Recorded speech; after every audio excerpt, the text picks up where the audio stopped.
राज्य उत्पादन शुल्क मंत्री शंभूराज देसाई आपल्यासोबत आहेत। साहेब, जरांगे पाटील यांनी आजपासून पुन्हा एकदा आंदोलनाला सुरुवात केलेली आहे। तुम्ही काही आश्वासनं पण दिली होती, तरी देखील त्यांनी आमची जुनी काहीच मागणी नाही आहे, जे आहेत त्या मागण्याच आमच्या पूर्ण कराव्यात याविषयी ते बोललेले आहेत। तुम्ही काय सांगाल या बाबतीत? पाठीमागच्या महिन्यामध्ये माननीय मनोजदादांचं जे उपोषण आंतरवाली सराटीला सुरू होतं, माननीय खासदार संदीपान भुमरे साहेबांनी आम्ही दोघं जण त्यांना भेटायला गेलो होतो, त्यांच्याशी सविस्तर चर्चा केलेली होती।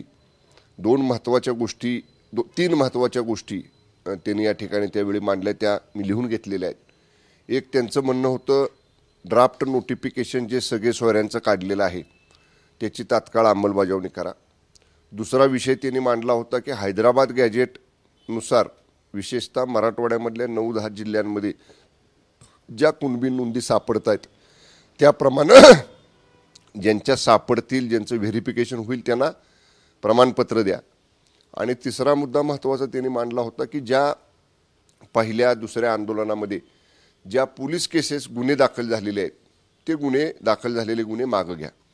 या बाबतीत त्यांच्याशी चर्चा करून आल्यानंतर लगेचच एकच दिवसात मी स्वतः माननीय मुख्यमंत्र्यांच्या आदेशानुसार सर्व संबंधित अधिकाऱ्यांची बैठक घेतली आणि सगळे सोयऱ्यांचं ड्राफ्ट नोटिफिकेशन जे आहे त्याच्या बाबतीत वस्तुस्थिती जी आहे ती मी माहिती घेतली आणि विभागालाही सूचना दिल्या की त्याप्रमाणे त्या ड्राफ्टच्या म्हणजे त्या नोटिफिकेशनच्या बाजूनं किती म्हणणं आलेलं आहे, विरोधात किती म्हणणं आलेलं आहे आणि त्याचा सारांश काय आहे, ह्याच्या सगळ्यावरती आजही आपलं काम विभागाचं सुरू आहे। त्यांनी सांगितलं हैदराबाद गॅजेट तात्काळ लागू करा। तर त्या हैदराबाद गॅजेटच्या बाबतीमध्ये आपल्याला तेलंगणा गव्हर्नमेंटच्या जी काय डॉक्युमेंट्स त्यांच्या कस्टडीमध्ये आहेत, हैदराबाद गव्हर्नमेंटच्या ताब्यामध्ये आहेत, ती निजाम स्टेट ज्यावेळी होतं, विशेषतः संभाजीनगर आणि त्या मराठवाडा परिसरातली जी 9-10 गावं निजाम स्टेट पूर्वी या ठिकाणी होतं आणि निजाम स्टेट कमी झाल्यानंतर, मराठवाडा स्वतंत्र झाल्यानंतर ती जे डॉक्युमेंट्स त्या गव्हर्नमेंटने घेऊन गेलेले आहेत ही त्यांच्या कस्टडीमध्ये आहेत। त्याची आपल्याला सर्टिफाईड कॉपीज या ठिकाणी आणायच्या आहेत। याचा अर्थ उगाच कुठलं तरी तिथलं डॉक्युमेंट आपण स्कॅन केलं, फोटोकॉपी केली आणि घेऊन आलो आणि उद्या जर ते कोर्टात त्याची ऑथेंटिसिटी टिकली नाही तर आमचं त्या गव्हर्नमेंटला आम्ही या ठिकाणी आपल्या गव्हर्नमेंटमार्फत सांगितलेलं आहे की तुम्ही आम्हाला सर्टिफाईड कॉपीज त्या तुमच्या सरकारच्या सही शिक्क्याच्या द्या। त्याच्या बाबतीत सुद्धा आपले अधिकारी 11 अधिकाऱ्यांची टीम 4 दिवस आपली तेलंगणामध्ये होती। त्यांनी ते डॉक्युमेंट्स पाहिलेले आहेत आणि अंदाजे किती डॉक्युमेंट्स आहेत तर ते आमचे जे अधिकारी जाऊन आले त्यांनी सांगितले 8,500पेक्षा जास्त डॉक्युमेंट्स आहेत। त्याच्यावरती हे आपलं काम सुरू आहे आणि ज्या केसेस आहेत, गुन्हे जे आहेत त्याच्या बाबतीत आपलं धोरण आहे किंवा माननीय मुख्यमंत्री उपमुख्यमंत्री दोघांनी सांगितलेलं आहे की त्याच्यासाठी जिल्हास्तरीय समिती आहे। ती समिती जे गुन्हे मागं घेण्याची शिफारस करते ते गुन्हे आपण मागं घेतो आणि त्याच्यामध्ये साधारणतः 5 लाखाच्या का 2 लाखाच्या वरचं जे नुकसान आहे असे गंभीर गुन्हे मागं घेता येत नाही। तर त्या बाबतीतली सुद्धा आपली कार्यवाही सुरू आहे। मी तेच मान्य मनोजदादांना मागं सुद्धा एकदा फोनवरनं बोलताना सांगितलं की मध्यंतरी 2 आठवडे 3 आठवडे आमचे अधिवेशनामध्ये गेले, आम्ही सगळे मंत्री सगळे अधिकारी अधिवेशनाच्या कामामध्ये होतो, पण तरीसुद्धा माझ्याकडं हे काम मान्य मुख्यमंत्री महोदयांनी सांगितल्यामुळं मी अधिवेशनातलं कामकाज संपलं की पुन्हा ह्या बाबतीतला रोजच्या रोज आढावा घेत होतो। सरकारनं जे काय त्यावेळी आश्वासन दिलेलं आहे माननीय मुख्यमंत्री एकनाथजी शिंदे साहेबांनी, त्या आश्वासनापासून सरकार बिलकुल बाजूला हललेलं नाही, बिलकुल बाजूला सरकलेलं नाही। माझी विनंती राहील माननीय मनोजदादांना की त्यांनी थोडंसं या ठिकाणी सामंजस्याची भूमिका घ्यावी। मराठा समाजाचा प्रश्न आपल्याला सोडवायचा आहे। मराठा आरक्षण तर 10% स्वतंत्र आपण दिलंय, ते 10% आरक्षण कोर्टामध्ये टिकले। आता त्याच्यामध्ये ज्या कुणबींचा या ठिकाणी उल्लेख आहे हैदराबाद गॅजेटमधल्या त्याच्यावरती सुद्धा आपलं काम चालू आहे। सरकार काम करतंय, सरकार बिलकुल चालढकलपणा करत नाही।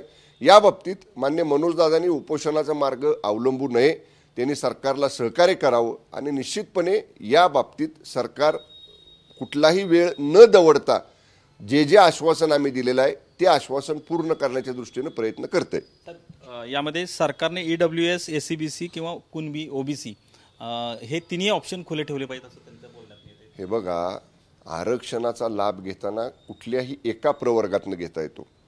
SCBCचा घेतला तर OBCचा घेता येत नाही, OBCचा घेतला तर दुसऱ्या समकक्ष जे काय आरक्षण म्हणजे कुठल्याही आरक्षणाचा एकदा लाभ घेता येतो. त्यामुळं ज्या समजा एखाद्या व्यक्तीला नोकरीमध्ये आपल्याला अर्ज करायचा आहे तर त्यांनी सुरुवातीला ठरवलं पाहिजे मी कुठल्या कॅटेगरीमधनं कुठल्या प्रवर्गातनं आपल्याला आरक्षणातनं जागा मिळवायची आहे. आणि त्या बाबतीत जे काही दाखले आहेत, ACBCचा दाखला असेल, ACBCतनं अर्ज भरला असेल, दाखला व्हेरीफाय केला जाईल आणि त्याच्यावरती कार्यवाही केली जाईल. मराठा OBC मधनं जर समजा त्यांनी आरक्षणाचा अर्ज भरला, जागेचा अर्ज भरला असेल, OBCचं प्रमाणपत्र सर्टिफाईड कॉपीज व्हेरीफाईड म्हणजे ते काय म्हणतो आपण हे व्हेरीफाय करून आलेली कॉपी असेल तर ती सुद्धा तपासली जाईल. या बाबतीत बघा जे आपण धोरण ठरवलेलं आहे त्या धोरणाच्या बाहेर सरकार कुठेही जाणार नाही. त्यामुळं केवळ म्हणजे अशा पद्धतीनं लोकांचा गैरसमज होणार नाही याच्यासाठी वाटलं तर त्याच्यामध्ये अधिक सुस्पष्टता आणायची असेल तर जरूर माननीय मुख्यमंत्री, दोन्ही उपमुख्यमंत्री यांच्याशी चर्चा करून याच्यातली स्पष्टता जर काय आणायची असेल तर ती सुद्धा सरकार आणेल. मुलींच्या मोफत शिक्षणाबाबतही ते बोललेत की त्यांनी आरोप केला की मोफत शिक्षण दिलं जात नाही आणि सर्व जाती धर्माच्या मुलींना मोफत शिक्षण द्यायला हवं असं ते म्हणतात. हे बघा, मध्यंतरी मंत्रिमंडळानं निर्णय घेतला, माननीय मुख्यमंत्री महोदयांनी विधानसभेमध्ये सांगितलं 8 लाखाचं उत्पन्न ज्या पालकांचं आहे त्या मुलींना मोफत शिक्षण देण्याचा निर्णय सरकारनं घेतला. त्याच्यामध्ये जवळपास 350 का 400 कोर्सेस आहेत. त्या सगळ्या कोर्सेसचा समावेश केला. त्याच्यासाठी लागणारी जवळपास 2,500 कोटी रुपयांची तरतूद रकमेची आपण पुरवणी अर्थसंकल्पामध्ये केली. त्यामुळे मुलींना मोफत शिक्षण देण्याचा निर्णय घेतलाय ना सरकारनं. आवश्यकता असली तर त्याच्यामध्ये त्या GR मध्ये ज्या गोष्टी आहेत ना त्या गोष्टींची स्पष्टता ही नक्की समजा मनोजदादांचं काही त्याच्या बाबतीतली त्यांना स्पष्टता हवी असेल तर त्यांना ती स्पष्टता सुद्धा त्या GRच्या मार्फत आणून दिली जाईल. लाडकी बहीण लाडकी भाऊ ही योजना जी आहे ती सरकारचा डाव असं पण म्हणाले ते. कोण? जरांगे पाटील. नाही बघा, आता या बाबतीत तर माझं स्पष्ट म्हणणं आहे त्यांनी चांगल्या योजनांवर सरकारच्या टीका करू नये. मनोजदादा मराठा समाजाच्या आरक्षणासाठी लढा उभा करतायत, हे ठीक आहे, आम्ही त्याच्यासाठी आमचे प्रयत्न करतोय. पण आता सरकार एवढं चांगलं निर्णय घेतंय. लाडक्या बहिणीची योजना केली, आपण 1,500 रुपये महिन्याला देण्याचा निर्णय केला. आपण 3 गॅस सिलेंडर मोफत देण्याचा या ठिकाणी निर्णय केला. आपण या ठिकाणी 7.5 हॉर्स पॉवरपर्यंत मोफत शेतकऱ्याला वीज देण्याचा निर्णय केला.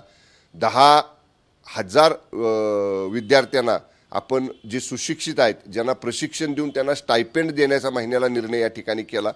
या योजना नुसत्या घोषणा केलेल्या नाहीत. मी महाराष्ट्राला आणि विशेषतः जर मनोजदादा असं बोलले असतील तर त्यांनाही नम्रपणानं सांगेन याची वित्तीय तरतूद ही माननीय उपमुख्यमंत्री अजितदादा पवारांनी जेव्हा अर्थसंकल्प जाहीर केला या वर्षीचा त्याच्यामध्ये याची वित्तीय तरतूद केलेली आहे. जरूर लोक म्हणतायत की सरकारवर कर्ज झालं, पण सरकारची कर्ज काढण्याची मर्यादा संपलेली नाही. आर्थिक स्रोत सरकारकडे पुरेसे आहेत. मी सुद्धा 2.5 वर्ष वित्त खात्याचा राज्यमंत्री होतो, त्यामुळं राज्य सरकारची आर्थिक स्थिती कुठेही कमकुवत झालेली नाही. आज जरी आपण या सगळ्या लोकाभिमुख योजनांच्यासाठी सरकार बाहेरनं कर्ज उभा करत असेल तर ते कर्ज फेडण्याची क्षमता सरकारमध्ये आहे आणि कुठेही रिझर्व्ह बँकेनं आणि केंद्र सरकारनं कर्ज उचलण्याची जी मर्यादा राज्य सरकारला घातलेली आहे त्याचं कुठेही आपण उल्लंघन केलेलं नाही. त्यामुळे चांगल्या योजना जे सरकार करतंय त्याच्यावर कृपया मनोजदादांनी टीका करू नये. या बाबतीत विनाकारण त्याच्यामुळे गैरसमज निर्माण होतील. संजय राऊत जे म्हणतायत त्यामध्ये त्यांचं म्हणणं आहे की वाघनखांचा अपमान मुख्यमंत्री दोन्ही उपमुख्यमंत्री करत आहेत. डुप्लिकेट मालाविषयी त्यांना आकर्षण आहे. संजय राऊतला म्हणावं एकदा येऊन बघा ना त्या संग्रहालयामध्ये सातारचे जी वाघनकं ठेवलेली आहेत आणि त्यांचे जे प्रतिनिधी लंडनच्या म्युझियमचे इथं आलेले आहेत त्यांनी जे सांगितलंय आणि काल त्याचा सुस्पष्ट उल्लेख कार्यक्रमामध्ये केला. अहो तुम्ही नुसतं छत्रपती शिवाजी महाराजांचं नाव घेता. तुमच्या काळात का बरं तुम्ही 2.5 वर्ष सरकारमध्ये तुमच्या हातात नेतृत्व होतं ना, तेव्हा तुम्हाला का आठवलं नाही की लंडनच्या म्युझियममध्ये असणारी छत्रपती शिवाजी महाराजांची वाघनकं ही दर्शनासाठी देशामध्ये आपल्या राज्यामध्ये आणावीत. तुम्ही जे केलं नाही ते आम्ही केलंय आणि आज राज्यातली जनता, तुम्ही सांगितलं ना आता की काल वाघनकं आली, आज पहिला दिवस आहे आणि मुंबईवरनं लोक विद्यार्थी ती वाघनकं बघायसाठी काल रात्री मुंबईतनं निघाले आणि आज या ठिकाणी आले ते साताऱ्यामध्ये बघायला. म्हणजे लोकांना त्याच्याबद्दलची एक श्रद्धा आहे की जी वाघनकं आपल्यावरती येणारं स्वराज्यावरचं संकट परतवून लावायला छत्रपती शिवाजी महाराजांनी वापरली, इतिहास रचला, त्याचं आपल्याला दर्शन घ्यायला मिळतंय. अशा चांगल्या बाबींवर, पवित्र बाबींवर सुद्धा संजय राऊत हे त्यांच्या स्वभावाप्रमाणे, त्यांच्या नित्य सवयीप्रमाणे हे टीकाच करतात. आणि मी परत परत सांगेन, आजपर्यंत कुठली गोष्ट खरी झाली जी संजय राऊत बोलले होते मला सांगा? संजय राऊत बोललेली एकही गोष्ट कधी खरी होत नाही. त्यांना केवळ आमच्या सरकारवर टीका करायसाठी नेमलेला आहे. त्यांची टीका त्यांनी करू द्या. राज्यातल्या जनतेचा जो उदंड प्रतिसाद ही वागणूक पाहायला मिळतोय, तो बघितल्यानंतर संजय राऊतांच्या बरोबर या ठिकाणी सगळ्या गोष्टी लक्षात येतील. अजय बारसकर पण आज फडणवीस साहेबांच्या सागर बंगल्याच्या इथं बसले होते. काय सांगाल याविषयी? नाही, मला याची माहिती नाही अजय बारसकरांच्या बाबतीतला काय प्रकार आहे. पण माननीय मुख्यमंत्री असतील, उपमुख्यमंत्री असतील किंवा इतर कुणी मान्यवर असतील, त्यांच्या निवासस्थानासमोर अशा पद्धतीचं उपोषण करण्यापेक्षा किंवा अशा पद्धतीचं आंदोलन करण्यापेक्षा पूर्व नोटीस देऊन, पूर्व या ठिकाणी कल्पना देऊन, ज्या ठिकाणी उपोषण करण्याच्या जागा आहेत तिथं कोणालाही स्वातंत्र्य भारतामध्ये कुठेही उपोषण करण्याची त्याला अधिकार आहेत. परंतु त्यांचं काय म्हणणं असेल बारसकरांचं, त्यांनी लेखी सरकारकडे द्यावं. सरकार ते तपासून बघेल आणि त्याच्यामध्ये जे काय उचित करायचे ते करेल. पण असं कुठल्याही मान्यवर नेत्यांच्या घरासमोर अशा पद्धतीचं आंदोलन करणं मला तरी योग्य वाटत नाही. सरकारच्या बाबत आज उद्धव ठाकरेंनी एक पत्रकार परिषद घेतली. त्यामध्ये निवडणुका डोळ्यासमोर ठेवून लाडका भाऊ, लाडकी बहीण ह्या योजना, फसव्या योजनांच्या बाबत ते बोलतायत. काय सांगाल? दिलं ना उत्तर मी मगाशी. संजय राऊत बोलले तेच माननीय उद्धव ठाकरे साहेब बोललेत. ह्या योजना आम्ही जाहीर केल्या, ह्याला वित्तीय तरतूद केलेली आहे. आणि जेव्हा आता बघा अजून वेळ गेलेली नाही, याचा पहिला हप्ता काय माननीय सीएम साहेबांनी सांगितलं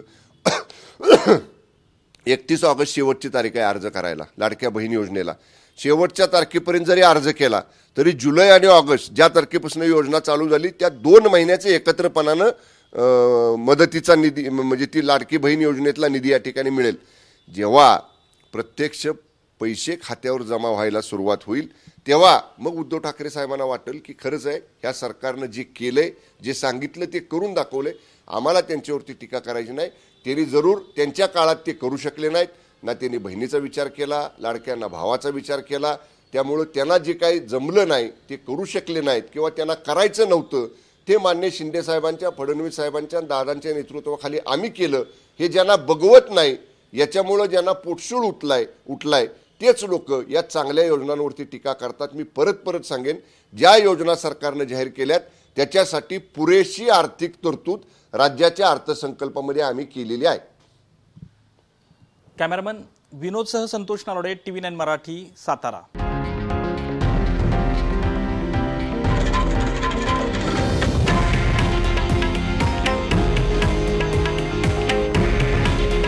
हे आहे देशातील नंबर 1 न्यूज नेटवर्क आणि आपण पाहत आहात TV9 मराठी. काळजी तुमची, हित महाराष्ट्राचं.